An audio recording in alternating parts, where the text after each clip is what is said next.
Um, I mean, I couldn't understand the fatigue or the pain that I was in. It wasn't just typical headaches. I was taking ibuprofen and Tylenol like candy to get rid of headaches daily. You say the word briefing, and I had a headache suddenly.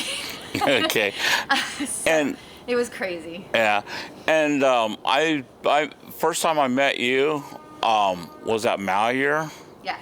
Yeah. and you were in the military at that time. Yeah, I was still in, but I was pending retirement from the medical conditions. Finally, the investigations were being completed.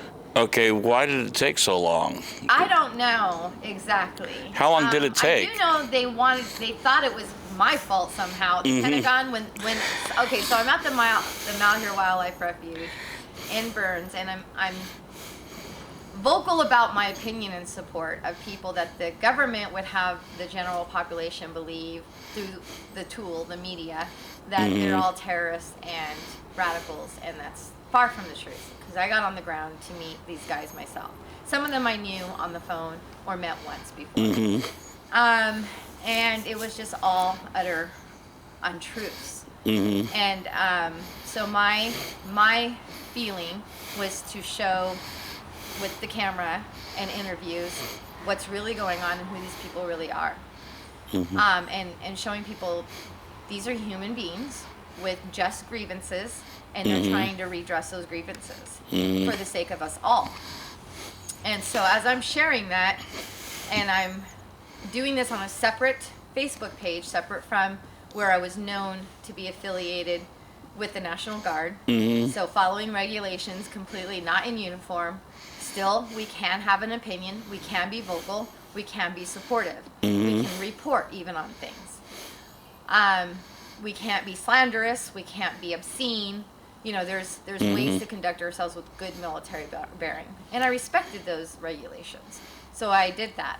But the FBI wanted or thought, you know, people seem to believe that if you have an opinion and you're a soldier and you don't like my opinion, that I should get hemmed up for that.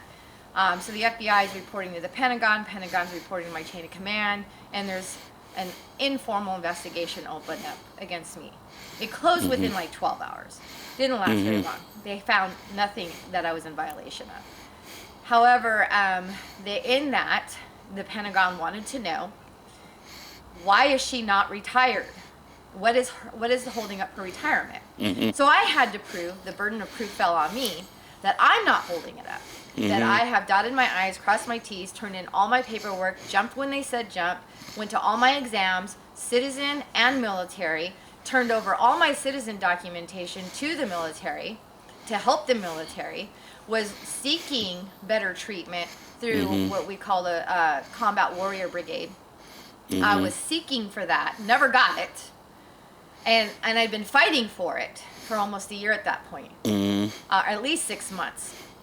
I think it was actually about 6 months at that point. But I kind of was giving up myself on things that I was supposed to be eligible for. I was giving up and just ready to also get on with my life, away from the military, and start taking better care of myself and managing my health myself without being told how to manage my health from the government.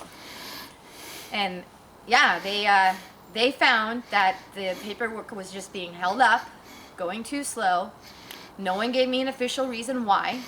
No one told me whose desk it had been sitting on for too long. Nobody said sorry that this happened to you.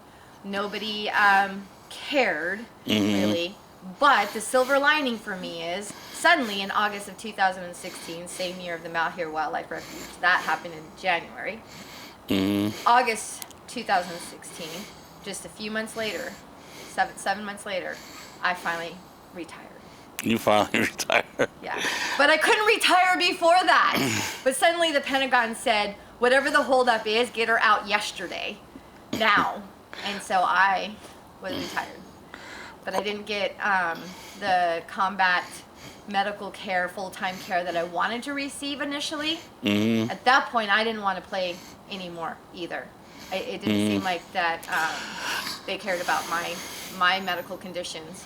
They cared enough to make sure that that I was categorized correctly so I can retire and receive good VA benefits.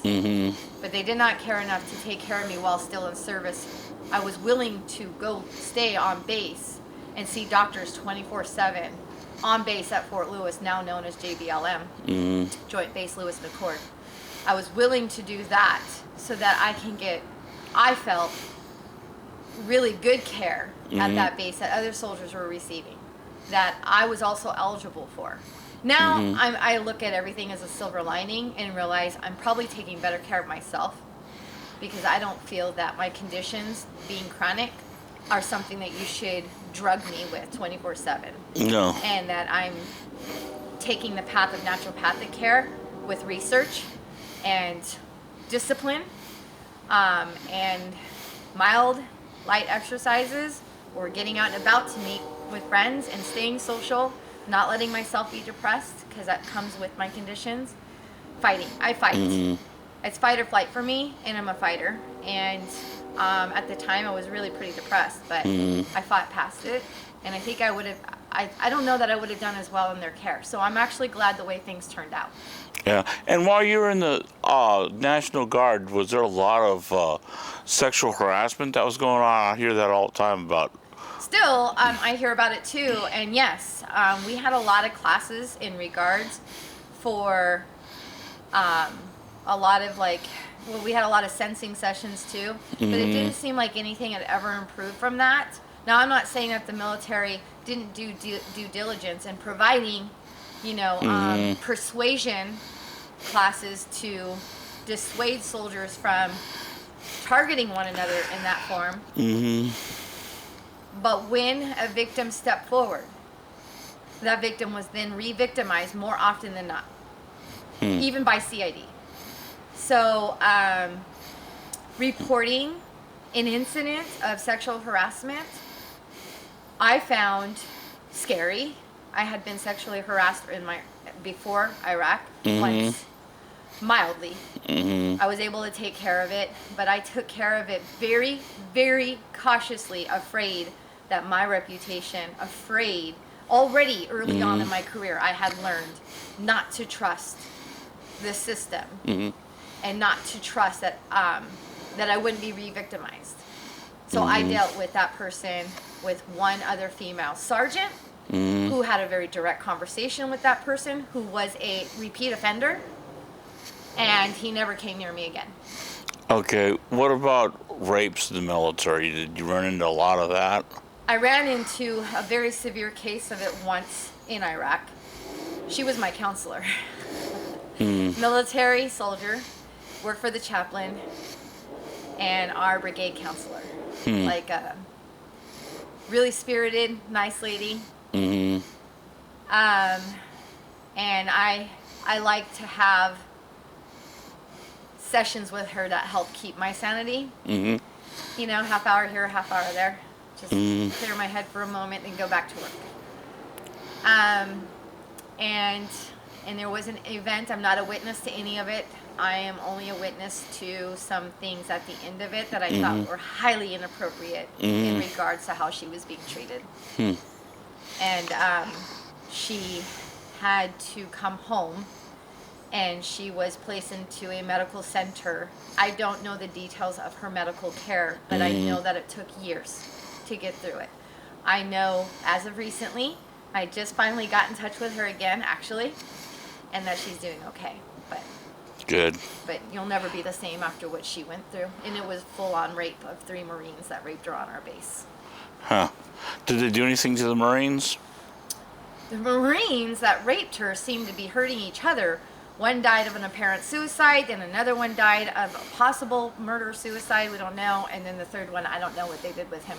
The Marines, that's their business. I don't know. Yeah. All right. Well, The CID wasn't helping her any, so. The CID wasn't helping her. That's sad, right there. They were harassing her, is what I saw. Yeah, that's sad. And the way they talked about it, not in front of her, I saw them one night talking about it with my chain of command outside in a casual environment, sitting in the chairs, smoking cigars, talking about females in general. So they weren't actually talking about her case. I should correct myself.